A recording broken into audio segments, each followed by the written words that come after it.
It's interesting because I believe prayer and worship get us close, help us open up to having the Lord in our lives and faith. But I believe that He is with me all the time. So no matter what I'm going through and no matter how chaotic the world is, I just know that God is with me and that He's got me. And I don't really worry. I'm not a worrier. I have friends that worry. And I did a study once that talked about, worry is like being on a rocking chair and going nowhere. You're just rocking, and you're not getting anywhere. It's not doing anything for you. So you just got to give it over and trust that God's got it. And I also heard something yesterday. Don Kazadu, I hope I said that right, is an amazing leader. And I did a woman in leadership, kingdom leadership study with her on Saturday. And she talked about being optimistic and having your glass half full and how really our cups need to runneth over so that we have something, even if it's a little bit, to give to somebody else. So it totally changed my mind on, hey, I'm a glass half full, because my husband's probably a glass maybe a little bit half empty sometimes. So I have enough spilling over for him so that we can get through the day, get through the chaos, get through life. And really, it's not up to me. I mean, I'm just a vessel here. I definitely have seasons, just like we all do, of where we feel distant from God. And I don't have them often. I have to be honest with you. And I think it's because of daily habits, like, getting into some type of a devotional or a Bible study or something that helps me stay close.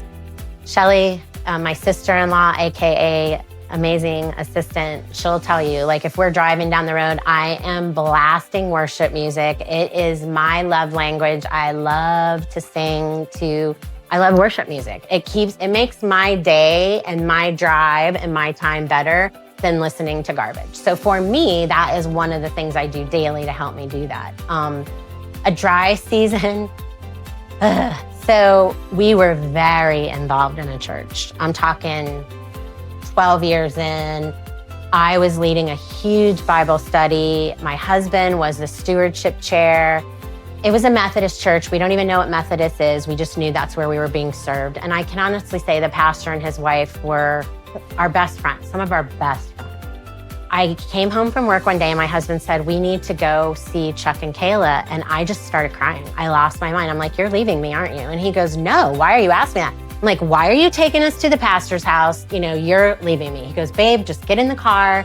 We'll be fine. We get to their house and I'm just waiting. The bomb's gonna fall. He's telling me he's leaving me or something. Ye of little faith. And it was to tell me they were leaving. And they were being moved to another church. And I gotta tell you, my heart sank into my stomach. I cried and I cried. They led me so closely with God through how they lived their life, the lessons that they taught. They helped me get through my mom's passing, my dad's passing, just life in general, my kids coming out. They were the most amazing people in the world. And that Chris and I went to a dry patch where it was like, they're gone. The church was relying on us to step up. We weren't being spiritually fed at all. We were pouring into others. I was angry. I was missing them. And I had to learn the very valuable lesson that the church is no one. The church is no building. The church is no place. The church is us and the people and life. That's the church. So that was a dry spell. I can tell you that over the past couple years, we've probably gone through a bit of a dry spell. We really haven't felt a church family. We haven't really found a church where we're like, oh, this is our family. It hasn't wavered our faith, but we just haven't found that spot.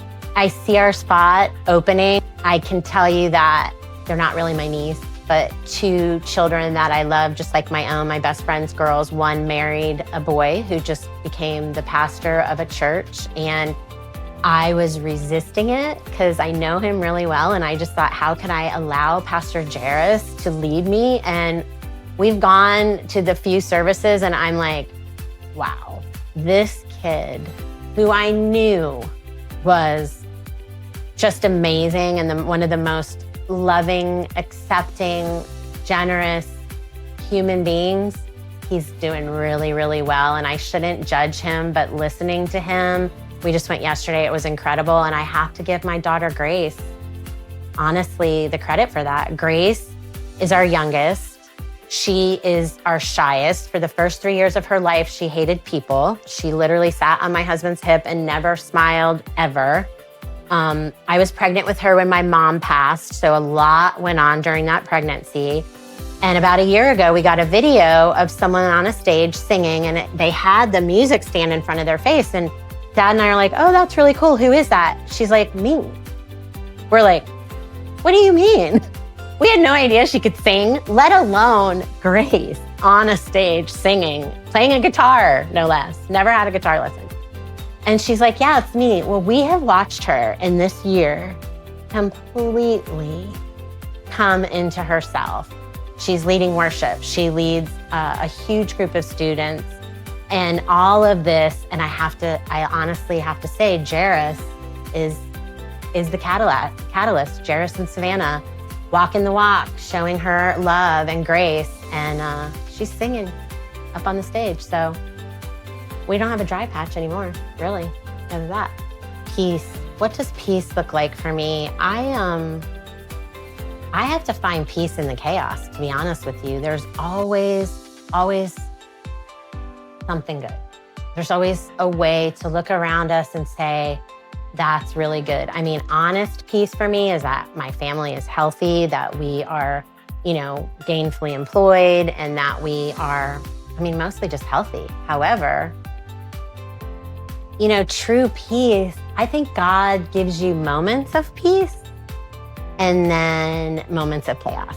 And that's where messy but fabulous it's kind of messy but fabulous. I don't know that there are long periods of true peace, because it's life, and it's life on this earth. So everybody being healthy is very peaceful for me.